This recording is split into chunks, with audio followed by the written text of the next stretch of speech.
consecuencia de lo que expusimos en el tutorial de la restauración del receptorio Liberia LD35, en el cual hablamos de lo que era todo el tema del caldeo directo y del caldeo indirecto, que había gente que no lo tenía claro.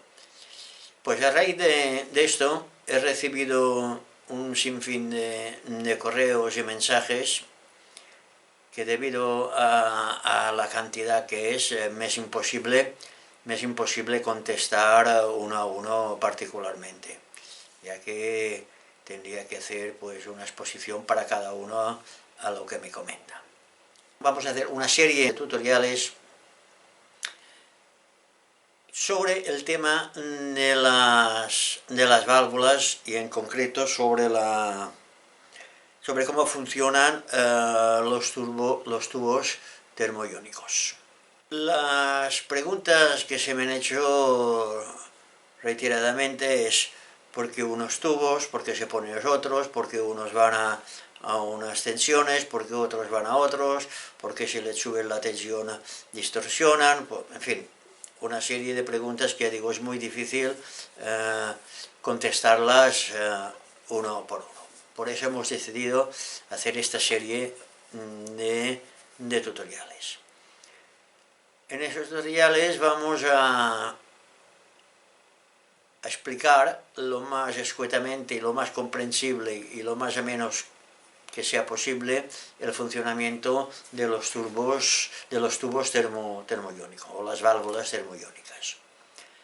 Prácticamente serán tutoriales que serán teóricos casi en su totalidad, excepto unos experimentos y unas pruebas que haremos. Espero que no os aburráis y poder, sobre todo, aclaraos los conceptos que tenéis dudas sobre ese tema. Ya digo, es un tema teórico que es necesario saberlo, porque si todo va bien, si hacéis una reparación o hacéis un montaje, esto yo he insistido un porrón de veces, si todo va bien y todo funciona la mar de bien, sin ningún problema, pero como tengáis o se os surja un problema, aquí ya la tenéis liada. La tenéis liada porque si no sabéis la teoría, cómo funciona, por ejemplo, un triodo o cómo funciona un heptodo, pues difícilmente podréis deducir qué avería puede ocasionar o puede tener. Como he dicho siempre, en un receptor, si es sencillo, puedes ir sustituyendo elementos hasta que, si suena la flauta, puedes acertar con el que está mal. Pero si tienes dos o tres mal y sustituyes uno, luego sustituyes otro, llega un punto que no sabe ya por dónde andas. Pero digo que la teoría, aunque sea cansina, es súper importantísima. Y hay que tenerla aprendida, porque si no, ya digo, tanto los montajes como las reparaciones resultan menos que imposible. Pues nada, ya dicho esto, vamos a empezar con la primera entrega de esta serie de tutoriales dedicados a la emisión termoiónica.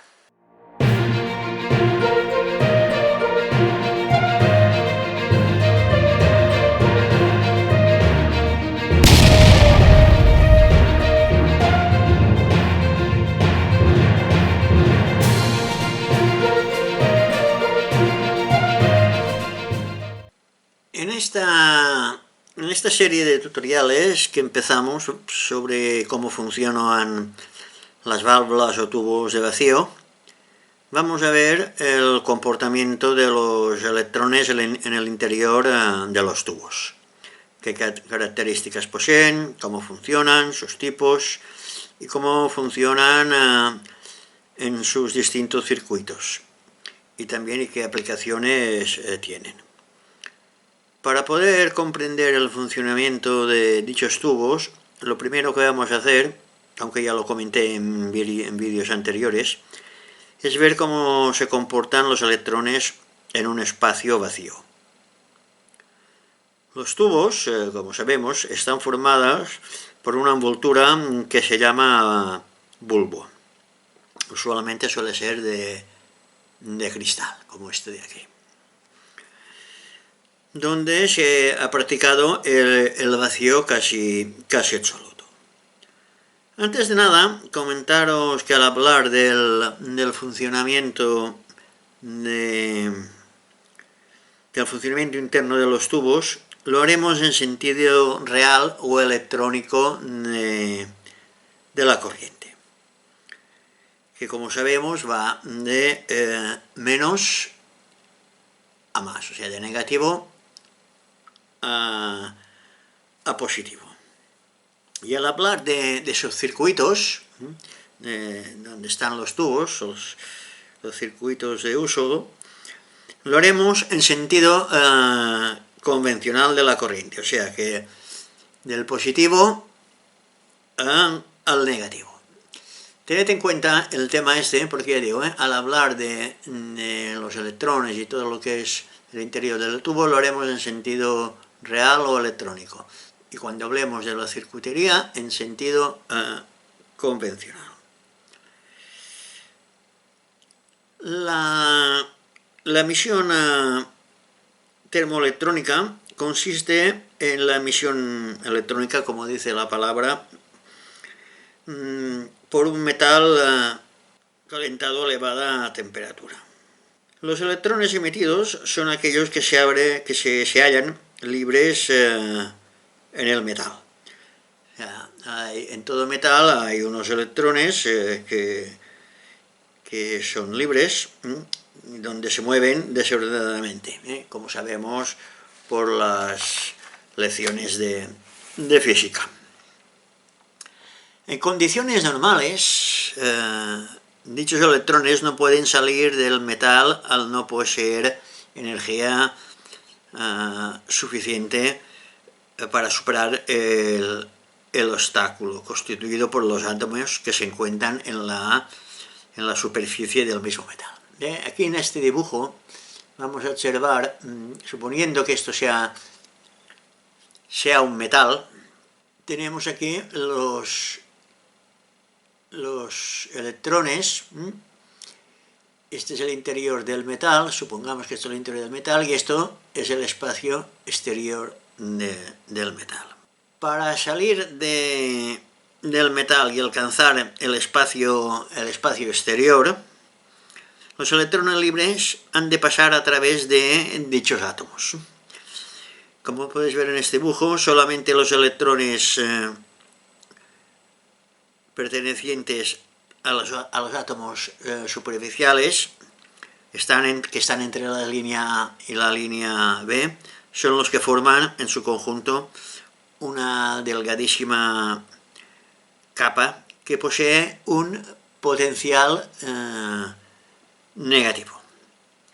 Dicha capa constituye lo que es la barrera de potencial para los electrones libres, ya que estos electrones libres les impide pasar al espacio exterior y los rechaza hacia el interior del metal.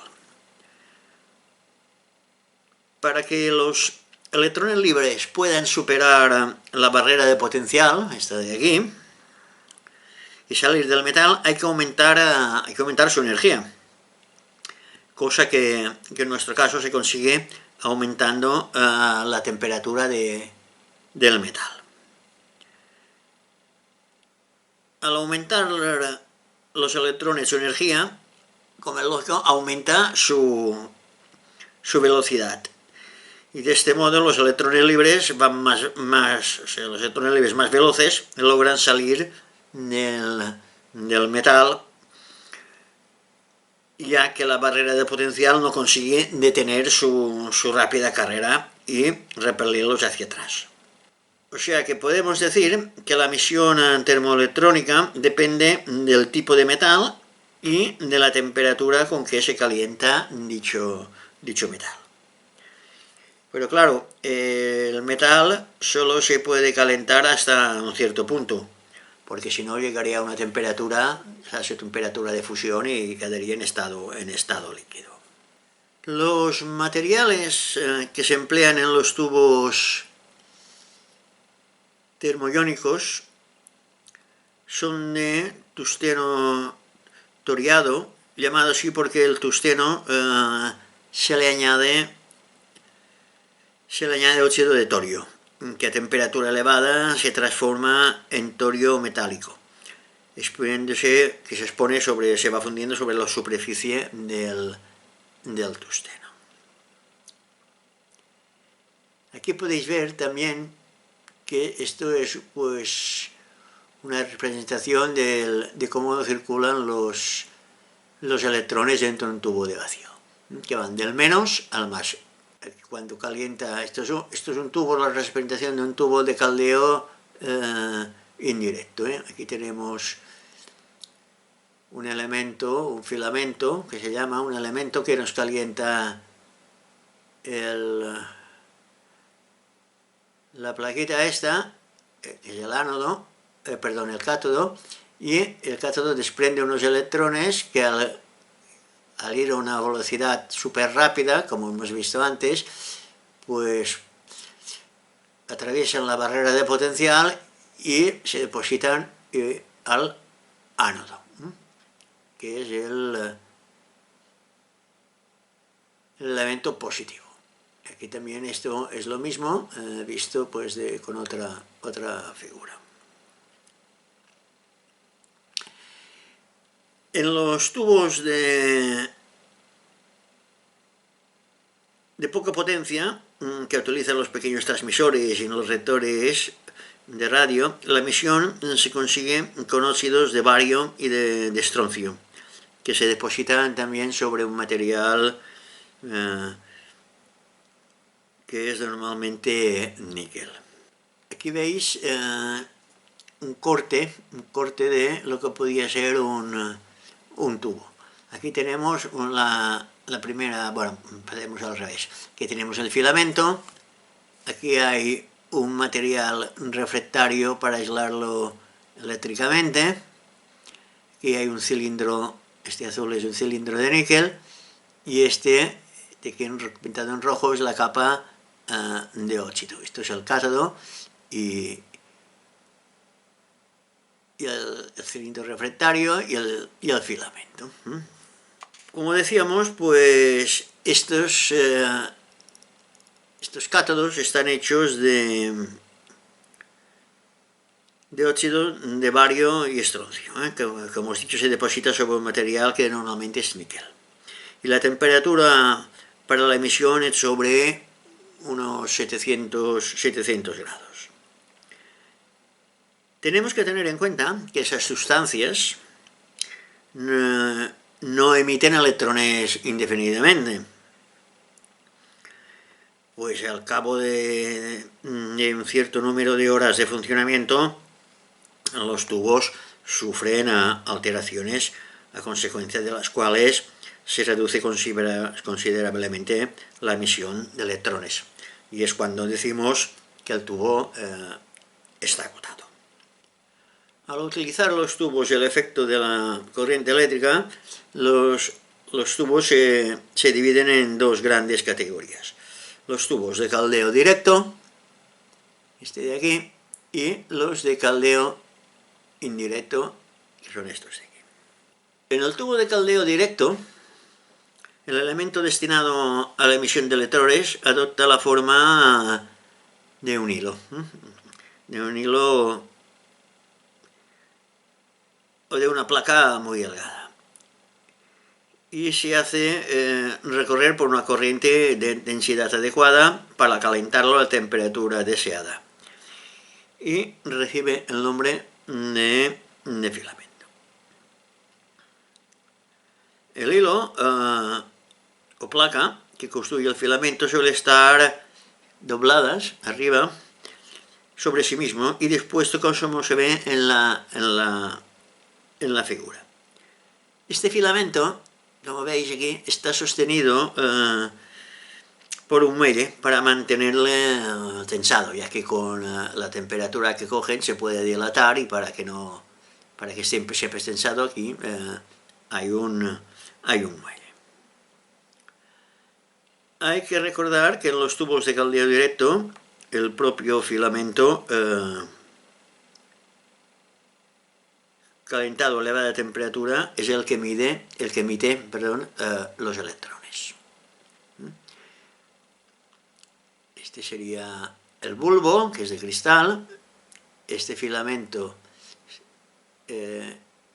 sería el emisor de electrones, y este el muelle, y estos serían las patillas que salen por abajo.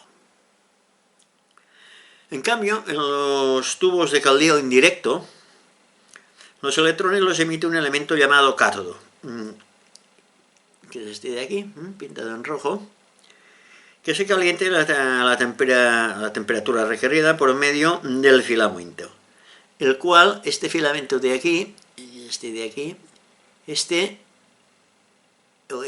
no emite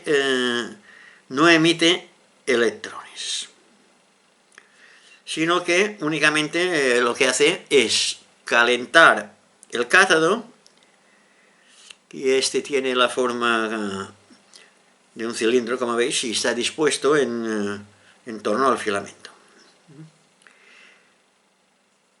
En los tubos de caldeo indirecto, los electrones se obtienen por la emisión de la capa de óxidos que recubre el cátodo, mientras que en los de caldeo directo se emplean filamentos emisores de tungsteno puro o toriado, depende si son para mucha potencia o poca potencia. Bueno, esto ya lo comentaremos más adelante.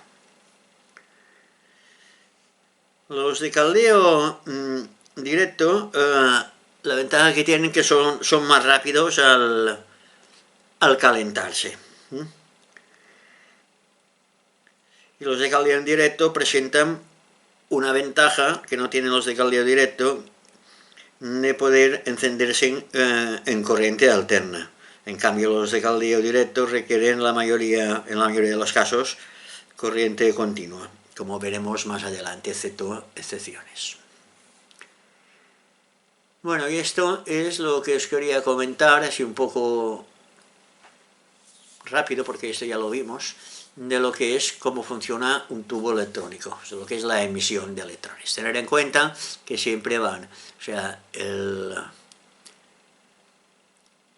cátodo es el emisor, que es negativo, y el ánodo es el que los recibe, que es el positivo. Bueno, pues como no hemos hablado aún de ánodos y de cátodos, pues aquí lo que tenemos que tener claro es que la emisión de electrones se realiza por temperatura, debido a que tenemos que proporcionarles a los electrones bastante energía para que puedan romper la barrera de potencial y pasar y salir del metal.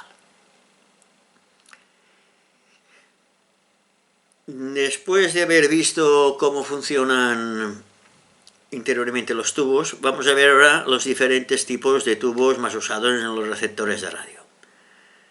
El funcionamiento de los tubos no depende en absoluto, en modo alguno, del tipo de elemento emisor de los electrones, sea este filamento o el cátodo.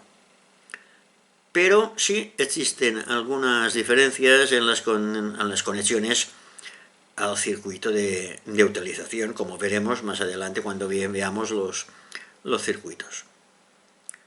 Los electrones emitidos por el cátodo se utilizan de modo deseado, disponiendo dentro del tubo de elementos para recogerlos, o influir también en sus movimientos, y se llaman electrodos. Esto sería un electrodo, esto sería otro, y si tuviese por aquí más componentes, que luego ya veremos, tendría más electrodos.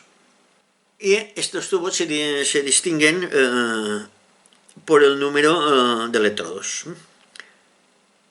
En los tubos de caldeo indirecto no se incluye el filamento como electrodo, ya que no emite electrones de ninguna clase. En cambio, en los tubos de caldeo directo, sí, el filamento forma parte de los electrodos, puesto que emite electrones. Bueno, pues dicho esto, creo que los conceptos pueden quedar bastante claros sobre el tema este. Vamos a ver los símbolos de los diferentes tubos más utilizados en los receptores y pequeños transmisores de radio. Estos son los símbolos de las válvulas más comunes que nos podemos encontrar. Las podemos dividir en tres grupos: las más comunes, las múltiples y las multigrilla. Con las más comunes tenemos el diodo, que es un diodo simple, como veis, el doble diodo, que son dos diodos, el triodo, luego también está el doble triodo. Hay una válvula que es el tetrodo, que esta válvula prácticamente se utilizó durante muy poco tiempo, hasta que salió el pentodo, porque como veremos, cuando lo veamos, tenía muchos problemas este tipo de válvulas, y aquí esto se solventó añadiendo aquí una reja más, que fue cuando apareció el pentodo. En las múltiples, tenemos el doble diodo triodo, que este se utiliza mucho en las recepciones, sea para hacer la detección y la preamplificación. El triodo pentodo, el triple diodo triodo, luego tenemos el exodo y el heptodo, que lleva, pues, como veis, 1, 2, 3, 4, 5, 6, 7 rejillas, y esta lleva 6. Y luego tenemos el triodo exodo y el triodo heptodo, que estas dos sí que se utilizan mucho, sobre todo en lo que es la parte conversora de los receptores, que son las válvulas termoiónicas, que se llaman multigrilla. O sea que estos son los tipos más usados. Luego hay muchas más, como es lógico, hay muchos más tipos de válvulas, hay de gas, hay, en fin, lo que son todos los que llaman los indicadores de sintonía, los ojos mágicos, en fin, hay un sinfín más, pero bueno, estas son las más usadas. Y aquí os he puesto, pues, la terminología que podéis encontrar, que es la F minúscula, suele ser los filamentos, el ánodo o placa, la K el cátodo, y luego a nivel de rejas está la G, cuando hay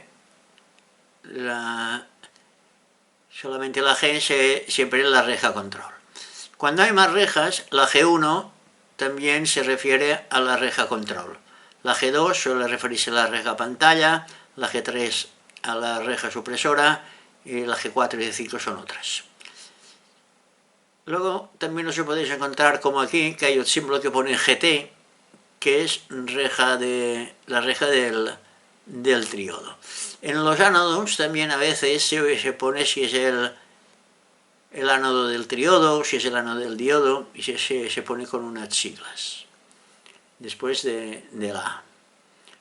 Y luego tenemos otra cosa que os podéis encontrar en los esquemas, que es esas siglas, que es VF minúscula, que es la tensión de filamento, la IF minúscula, que es la corriente de filamento, VA minúscula, que es la tensión del ánodo, la IA minúscula, que es corriente del ánodo, y la VG, que es la tensión de reja. Y estos son los tipos de válvulas más comunes. Ya digo, no son todas, ni mucho menos, pero estas son las que más podéis encontraros en receptores normales de radio. Y ahora vamos a analizarlas una por una, las más significativas, no todas, porque no es el caso tampoco ahora de analizar válvula por válvula. Pero sí hablaremos de las más importantes para que sepáis cómo funcionan realmente con sus circuitos. Vamos ahora pues a ver el diodo y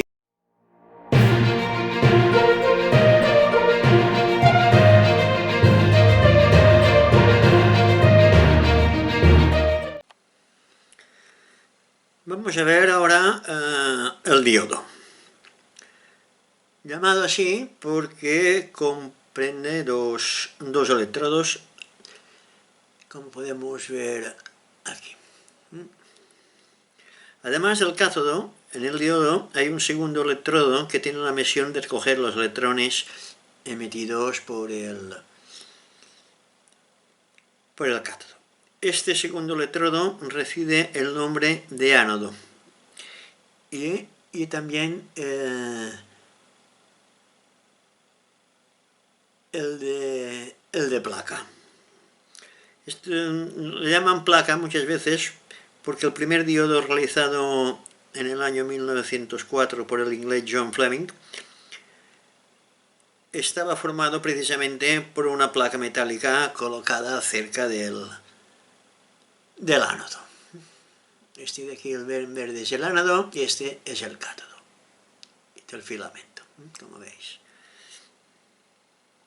Actualmente en los tubos empleados en los receptores de radio, el ánodo está constituido por un pequeño cilindro de níquel dispuesto en torno al cátodo y unido a una patilla para conectarlo al circuito externo, como es lógico.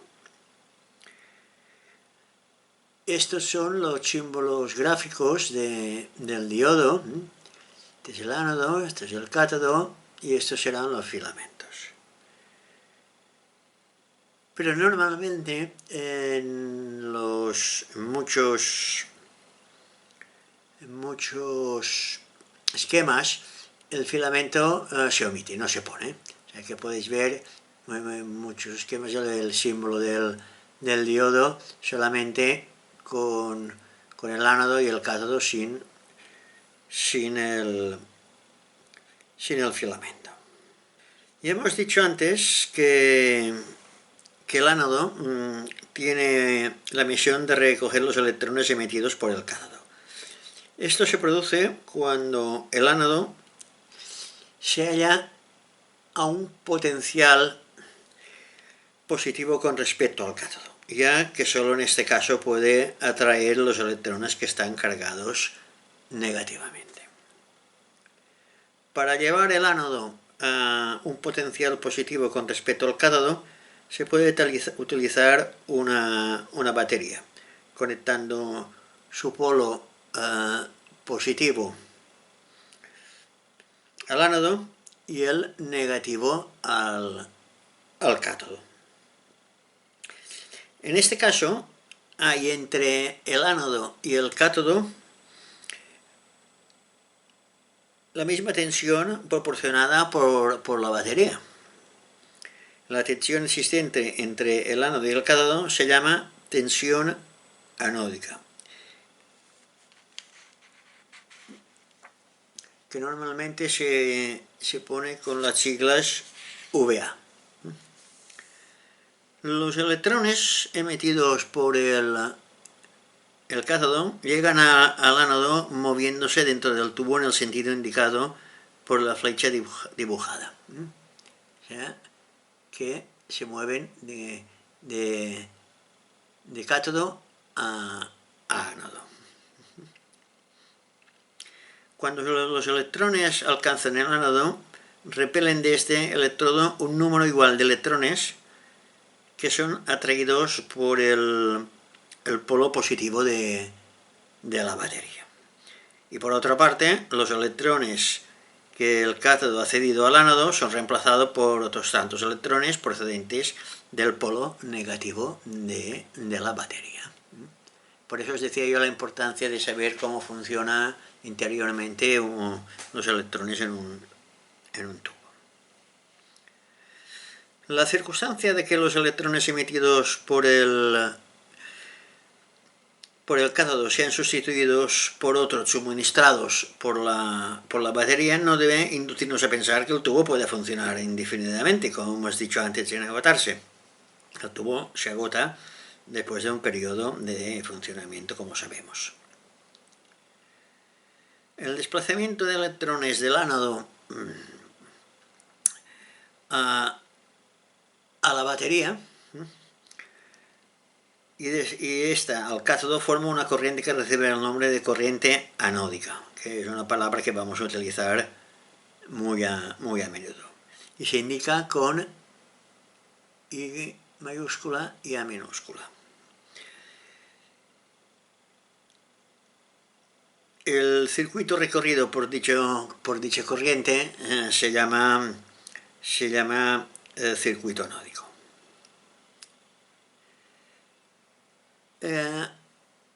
Aquí se muestra el movimiento de los electrones y por consiguiente se asigna a la corriente anódica el sentido electrónico, a pesar de haber establecido en las lecciones anteriores que dijimos, no sé si os acordaréis, bueno, en las lecciones anteriores y en este vídeo anteriormente,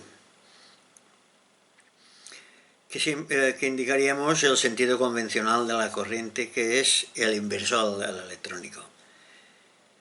Si queremos pues atenernos también a este caso, a la convención adoptada, habremos de indicar el sentido de la corriente como se ha hecho aquí.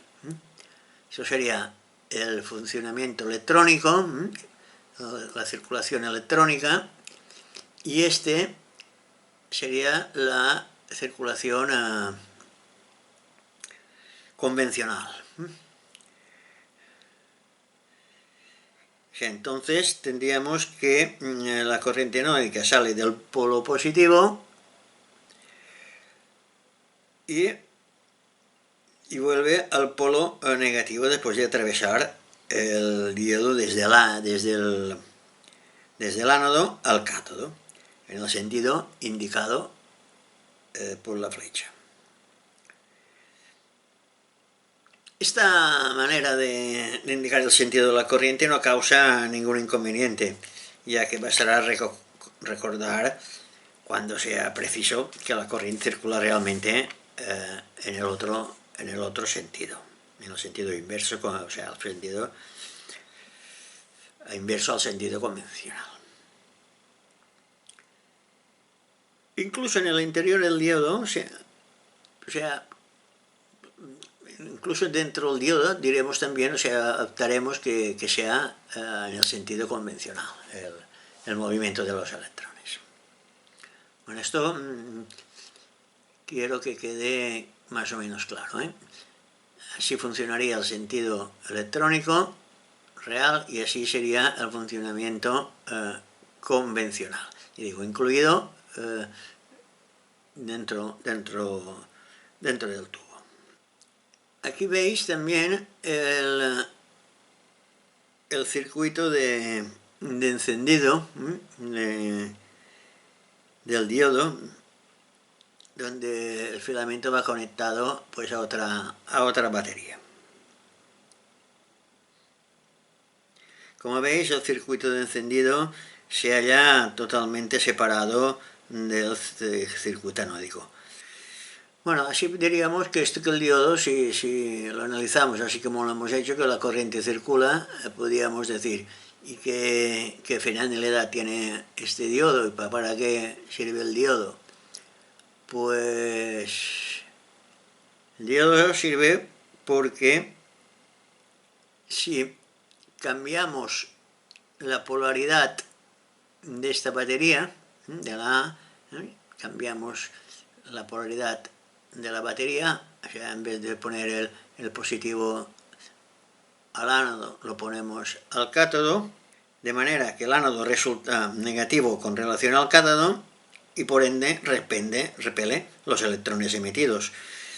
en lugar de atraerlos como hacía antes. Y me vuelvo a insistir, recordad lo que hemos hablado anteriormente. O sea que aquí ya no hay circulación de electrones. O sea que podemos decir que el diodo tiene la propiedad de solamente dejar pasar los electrones en un sentido. Y debido a esta propiedad del diodo, se deriva su utilidad en lo que atañe a la transformación de la corriente alterna en corriente continua.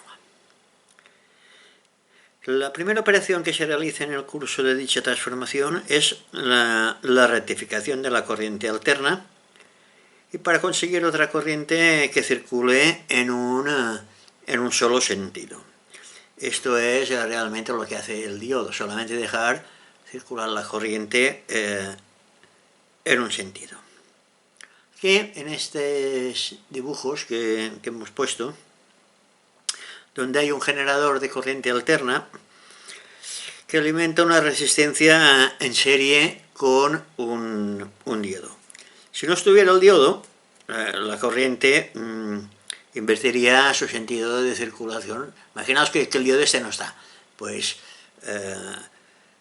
la corriente invertiría el sentido circulador en cada semiperiodo y la resistencia resultaría recorrida por una corriente dirigida en un sentido durante un semiperiodo y en otro sentido en el otro semiperiodo.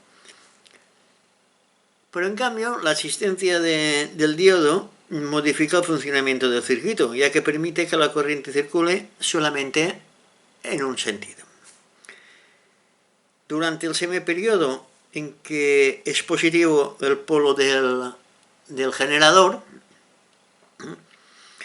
que está conectado al ánodo del diodo, la corriente puede circular en el circuito siguiendo el sentido convencional de las flechas estas, O sea, aquí cuando aquí el generador sea positivo, la corriente circulará, pasará a la resistencia y volverá al generador. En cambio, cuando el mismo polo del generador se hace negativo, aquí, o sea, este es negativo, ¿qué pasa? Que la corriente, o sea, en el semiperiodo siguiente, la corriente que ahora ha de seguir un sentido contrario al anterior, no puede circular por lo que el circuito queda interrumpido entre los dos electrones. Y como hemos visto antes, pues no puede circular los electrones a través del diodo. La corriente vuelve a circular nuevamente en sentido indicado otra vez aquí, cuando se vuelve a hacer positivo, y vuelve a circular. Al siguiente semiciclo ya no vuelve a circular, y en el siguiente semiciclo ya vuelve a circular. De este modo la resistencia pues resulta atravesada por una corriente que se dirige siempre en igual sentido, aunque su paso se produzca únicamente durante un semiperiodo en cada periodo de la corriente. O sea, en cada periodo la corriente circula un semiperiodo por el diodo. La corriente aquí obtenida, la corriente continua, ya podríamos decir, no es continua propiamente dicha, es una corriente pulsante, que para conseguir que sea continua del todo, tenemos que añadir unos circuitos que ya veremos más adelante. Porque es necesario ahora hablar un poco más, para comprender un poco más el funcionamiento del diodo, tenemos que mirar un tema que es importante, que es lo que llaman la curva característica del diodo. Aquí os he dejado dos dibujos. Este es un diodo de caldeo indirecto, Este es el filamento, el cátodo, el ánodo, este es el bulbo y las patillas. Y el bulbo también aquí, las patillas, el ánodo, que es este de aquí, y el filamento, que es el cátodo. Bueno, pues ahora lo que haremos será ya mirar cómo se determina la curva característica del diodo, que es muy importante para el funcionamiento de los tubos, de los tubos termoiónicos.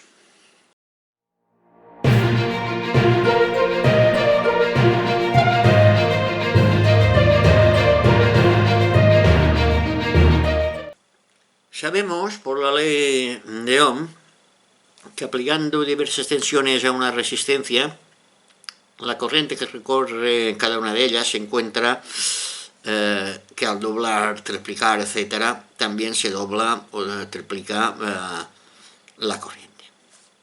En el diodo se procede de idéntica manera, aplicándole varias tensiones anódicas y midiendo en cada tensión la corriente correspondiente.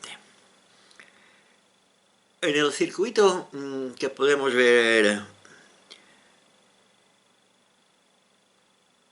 aquí, podemos ver que a través del potenciómetro conectado en paralelo con la batería, podemos variar la tensión anódica aplicada al diodo. Conectando el voltímetro entre los puntos B y C, o sea, entre un extremo de la resistencia y el cursor, conectamos el voltímetro y sabremos, podemos saber siempre la tensión que tenemos en el ánodo, la tensión anódica. Y conectando un miliamperímetro aquí al diodo en serie y leyendo la corriente que circula, sabremos qué corriente pasa a través del diodo, o sea, qué corriente atraviesa el diodo. Esto es muy fácil. O sea, aquí tenemos una batería de 30 voltios, potenciómetro. Variando el potenciómetro, variamos la tensión anódica. Y que la podemos pasar si la tenemos en este punto, tendremos la tensión anódica de 10 voltios y tendremos una corriente que la atraviesa el diodo la corriente anódica será de 60.000 amperios. Moviendo el cursor, vemos que aumentando 20 voltios, aquí nos varía también la corriente a 150 miliamperios. Y poniendo el potenciómetro, variando más el potenciómetro, a 30 voltios, pues tenemos una tensión anódica de 30 voltios y una corriente de 280 miliamperios. Estos resultados obtenidos es interesante plasmarlo en un gráfico de coordenadas cartesianas, como es este de aquí. Al efectuar las mediciones, estas tres mediciones que hemos visto, podemos advertir que al duplicar la tensión anódica de 10 a 20 voltios, la corriente anódica aumenta más del doble, pasando de 60 a 150 miliamperios. Y al triplicarla, pues nos va de 60 miliamperios a 280 miliamperios, aumentando más del cuádruple la corriente. Sí, podemos ver que un diodo se comporta de modo bastante distinto a una resistencia. O sea, que en el caso del diodo, la ley de Ohm resulta inaplicable. O sea, que no podemos aplicar la ley de Ohm en el caso del diodo. Y por ese motivo tenemos que recurrir a las gráficas. Para hacer la curva característica de un diodo, lo que haremos será, con este montaje, poner el potenciómetro a una lectura del voltímetro de 10 voltios y medir y ver también la corriente anódica. sea que aquí en este caso sería 10 voltios de tensión anódica y 60 miliamperios de corriente anódica. ¿Qué hacemos? Pues venimos aquí y marcamos el punto A. Marcamos un puntito aquí. Estos son los miliamperios, las coordenadas cartesianas, y estas son el voltaje anódico. Y esta es la corriente anódica. Esto está dividido, o sea, cada centímetro son 5 voltios. Y en la corriente cada centímetro son 25 miliamperios. Bueno, pues, como decíamos, marcamos el punto A. Luego ponemos el potenciómetro a una lectura del voltímetro de 20 voltios y leemos la corriente, que son 150 miliamperios, más o menos. Y marcamos el punto B. Vemos aquí 150 miliamperios y 20 voltios. Venimos aquí a las coordenadas cartesianas y marcamos. Y luego lo hacemos lo propio con 30 voltios, que nos dará una corriente de 280 miliamperios. Venimos aquí y marcamos el punto C. Y luego, como es lógico, aquí pues al vértice de las abscisas, o sea, tendremos 0 voltios y 0 corriente, porque no hay nada. Entonces, cuando tenemos estos 3 puntos marcados, los unimos con una línea y tendremos lo que es la curva característica del diodo. O sea que aquí podemos saber siempre en cuál tensión, según la tensión que apliquemos, sabremos la corriente que nos va a circular por el diodo. Y es una manera muy fácil de poder saber siempre la relación entre tensión y corriente del diodo. Pero la curva no proseguirá indefinidamente con el mismo curso, sino que al llegar a un punto determinado será horizontal, como vemos aquí en este dibujo. El hecho de que la característica presente un trazo horizontal significa que la corriente que corresponde a dicho trazo posee de un modo constante el mismo valor. Es decir, que no experimenta variación por mucho que aumentemos la tensión aquí. O sea, por mucho que aumentemos la tensión anódica, aquí la curva ya no va a subir, siempre se va a mantener en el sentido horizontal. La corriente constante que atraviesa el diodo en estas condiciones se llama corriente de saturación. Y su valor viene dado por la distancia entre el trazo horizontal y el eje de abscisas.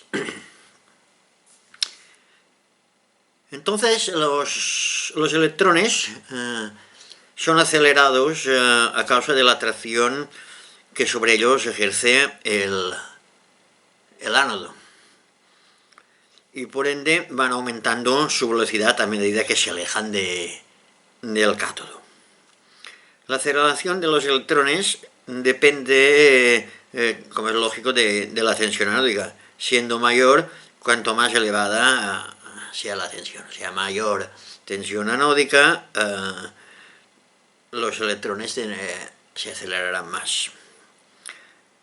Cuando la tensión anódica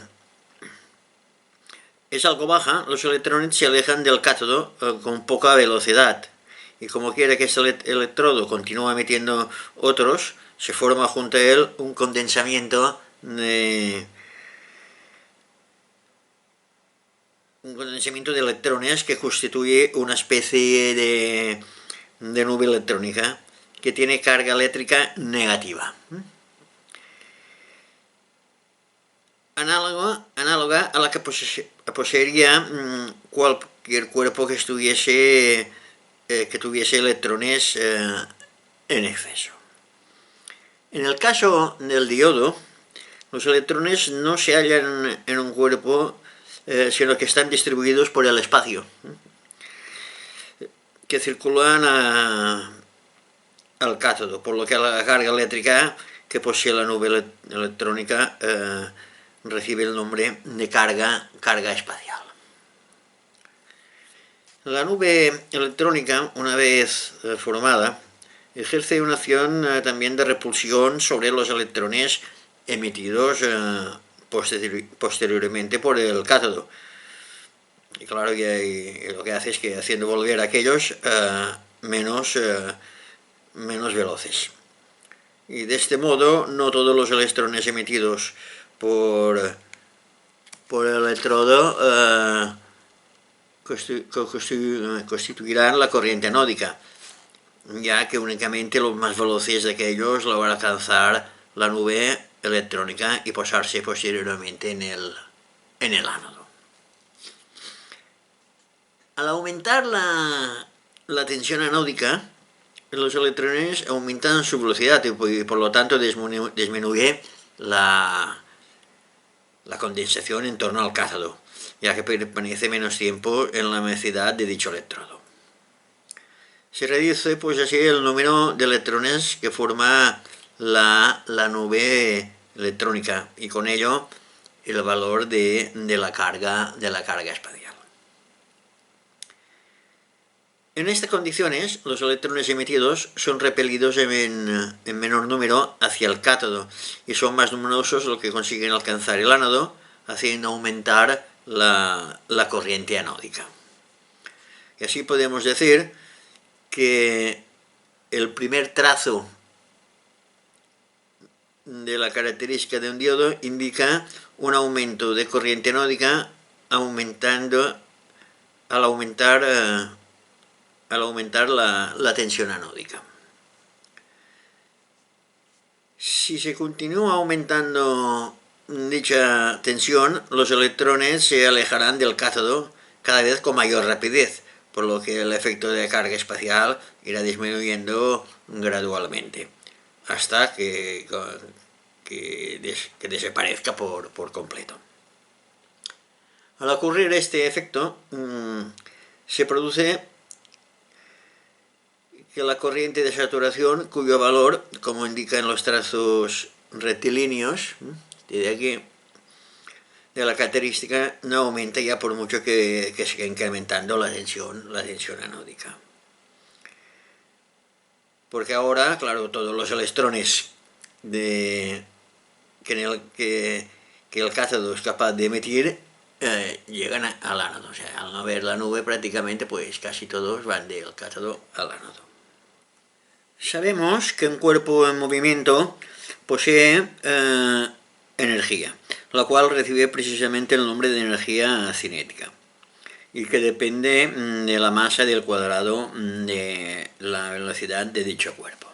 Esto es física pura y dura. También los electrones que se mueven en el diodo, aunque su masa sea extremadamente pequeña, poseen energía cinética, cuyo valor aumenta a causa de la aceleración que incrementa su velocidad a medida que ellos se aproximan al ánodo. Al llegar al ánodo, los electrones quedan detenidos en su veloz carrera al chocar contra dicho electrodo y pierden toda su energía cinética, pues la pierden por haber quedado anulada su velocidad. Como consecuencia del choque de los electrones, el ánodo se calienta, lo que significa que la energía cinética que aquellos poseían ha sido cedida al ánodo en forma de calor. O sea que el ánodo es el que origina la disipación de la potencia, o sea, del calor. Puesto que la velocidad de los electrones y por ende su energía cinética transformada en calor en el ánodo depende de la tensión anódica, es evidente que cuanto más elevada sea dicha tensión, tanto mayor será la disipación anódica en el diodo. Por lo tanto, dos diodos distintos atravesados por la misma corriente disipará mayor potencial que requiera una tensión anódica más elevada. Podríamos hacer aquí, veremos, podemos hacer, colocar las dos curvas características de dos diodos diferentes, en este caso es la EZ88 y la 6X4. Este es un diodo europeo y este es serie americano. Supongamos que con estos dos diodos queremos que lo atraviese una corriente de 75 miliamperios. O sea, aquí trazamos una línea de los 75 miliamperios, las coordenadas cartesianas, como siempre. Trazamos una línea de puntos y veremos que en un diodo, para alcanzar los 75 miliamperios de corriente, necesitamos una tensión anódica de 12 voltios. Y en cambio, para la misma corriente anódica, en el otro diodo necesitamos una tensión de 22,5 voltios. O sea que uno tiene una disipación casi el doble que el primero. Por esto no se pueden cambiar diodos así a libre albedrío. Cambio este, pongo el otro, como llevan la misma tensión de filamento, y ya está. Pues no. No, porque tendréis problemas que pueden surgir, bastantes problemas en los tubos. Los diodos que hemos examinado hasta el momento son llamados de vacío casi absoluto y también de alto vacío, por haberse extraído de su ampolla casi todo el aire por medio de bombas especiales. No es posible, empero, extraer la totalidad del aire, por lo que en el tubo quedan siempre varios millares de millones de moléculas de los diversos gases que forman el aire.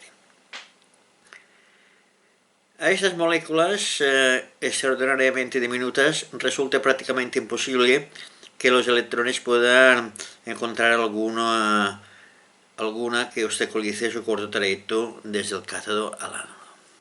Al aumentar la tensión, los electrones emitidos por el cátodo adquieren mayor velocidad y pueden chocar con las moléculas de gas que se encuentran a su paso con tanta violencia que llegan a liberar uno o más de sus electrones periféricos. A este fenómeno se le llama ionización por choque, porque las moléculas de gas que han perdido electrones periféricos a causa del choque con los electrones emitidos por el cátodo se convierten en iones positivos. Para evitar irregularidades de funcionamiento hay que mantener los tubos en el alto vacío, procurando eliminar los gases que se liberan en el bulbo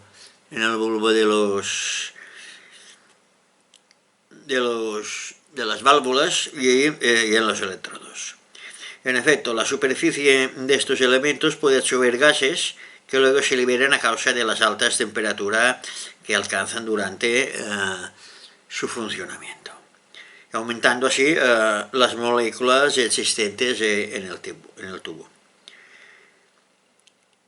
Dichas moléculas se eliminan por medio del éter, creo que se pronuncia así, constituido por una pastilla, generalmente de bario o magnesio, que se introduce en el bulbo de la válvula en el momento de la fabricación, y haciendo que se evapore.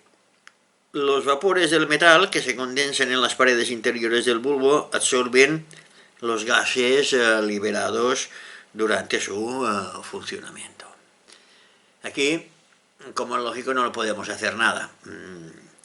pero sí que lo podemos observar. Si cogemos una válvula que esté algo usada, podemos ver que hay una parte más o menos amplia del tubo que se halla ennegrecida o bien plateada, precisamente a causa de los vapores metálicos depositados en su interior.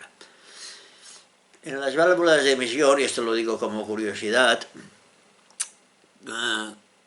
cuando se han usado bastante tiempo y luego tienen un largo tiempo sin usarse, se gasifican. Y al volverlas, lo que llamamos gasificación, que es por este efecto que hemos comentado, y al volverlas a poner en marcha hace un color como violeta y la válvula no emite y no funciona. Bueno, pues hasta aquí el tema de la emisión termoelectrónica o termoiónica. Ha sido un vídeo un poco largo, pero sin esos conocimientos no podíamos seguir comentando más cosas, como veremos más adelante, cómo serán los triodos, los tetrodos, los heptodos, sus circuitos de funcionamiento. Y ahora en el próximo vídeo lo que veremos será la rectificación, la nivelación y sus circuitos de funcionamiento. Pero antes de terminar ese vídeo, vamos a comprobar ahora físicamente, a ver si todo lo que hemos dicho hasta ahora pues es verdad. Bueno, pues vamos a sacar la curva característica del diodo este, del EZ81.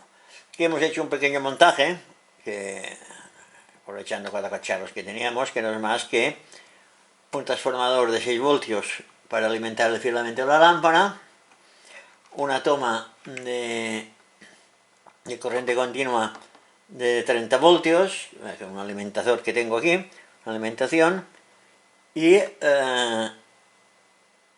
un potenciómetro de 100K. Es multivolta para que sea un poco más preciso. Y ahora haremos la comprobación. Bueno, esto es un montaje según el esquema este que tengo aquí arriba, que os pongo aquí arriba, que es el que vimos anteriormente. Vamos a conectar ahora aquí el voltímetro. Pondremos el voltímetro aquí, el positivo con el positivo y el negativo con el negativo. Este lo tengo en miliamperios, es un miliamperímetro, pienso que se ve.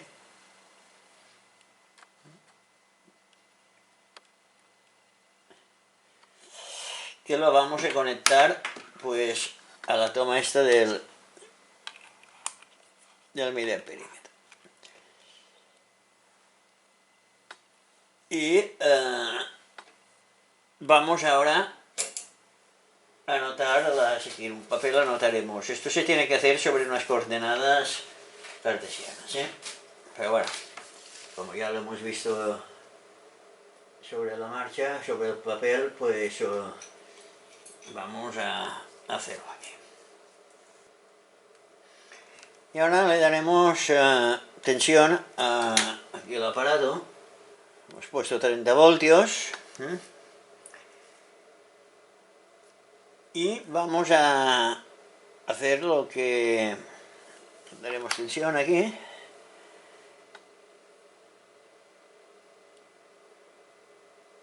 Lo que nos dice el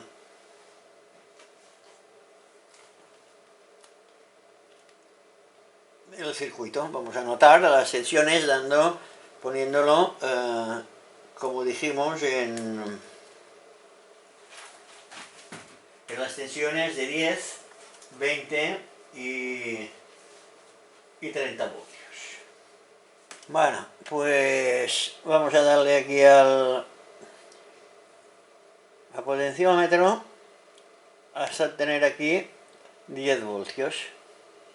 10 voltios y tenemos, como veis, tenemos 70, 10 voltios y 69 miliamperios. Pues vamos a marcar en el cacharro este que hemos hecho muy mal dibujado, por cierto, el punto que está entre 10 voltios aquí y 69 miliamperios, que sería más o menos por aquí. Aquí marcaríamos un punto. Luego subimos a 20 voltios. Difícil de regular este potenciómetro. Ahí dice 36, tenemos 172.